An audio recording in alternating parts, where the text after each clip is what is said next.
Olá, estudantes da terceira série. Nesse vídeo vamos conversar sobre tronco de cone, que é um assunto extremamente importante, tanto para vocês fazerem o Enem, quanto para vocês compreenderem também os sólidos que a gente tem em casa, as capacidades desses sólidos que a gente tem no dia a dia. Mas quando a gente fala em tronco de cone, gente, você sabe o que é um tronco de cone?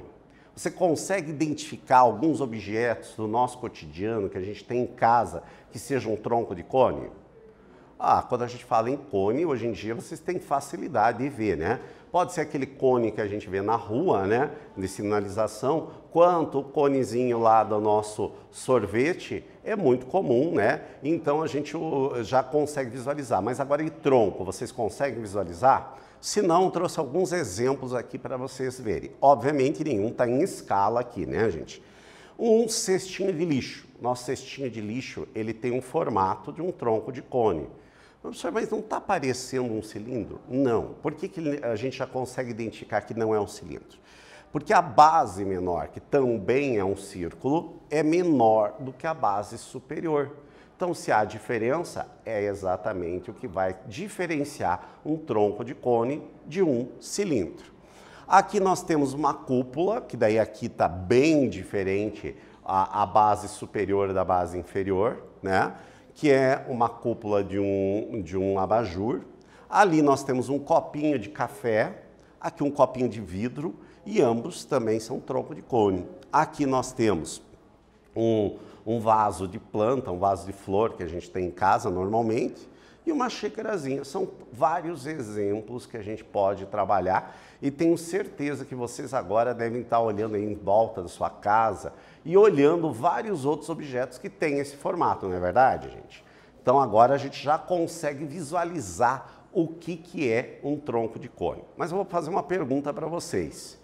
Vocês lembram que no caso de um cone, o que ele era? Uma figura em revolução, não é verdade?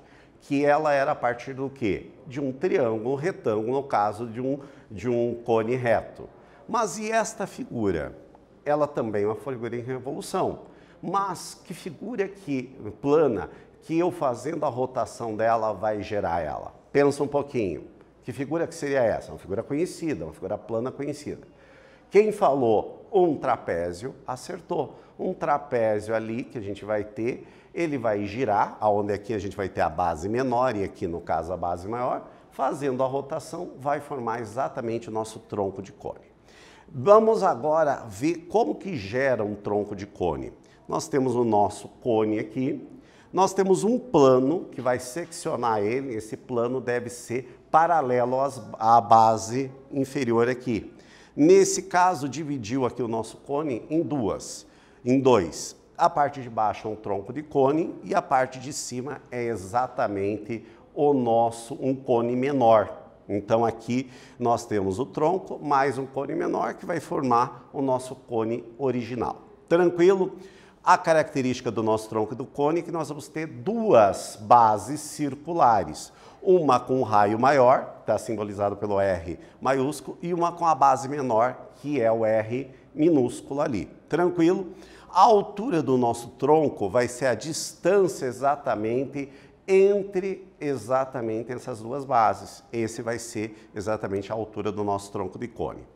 Tá? E que a gente pode dizer que é a diferença entre a altura total do cone menos a distância que a gente vai cortar, fazer a secção do nosso cone para formar o cone menor. Tranquilo? A geratriz também vai ser a diferença entre a geratriz grande e a geratriz do cone restante, formando essa geratriz aqui na nossa lateral do nosso cone. A área lateral é dada por esta fórmula, o volume do nosso tronco de cone é dado por esta formulazinha.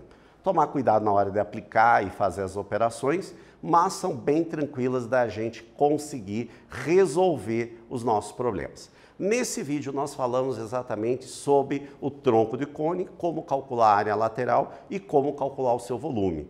Espero que vocês tenham gostado e até breve.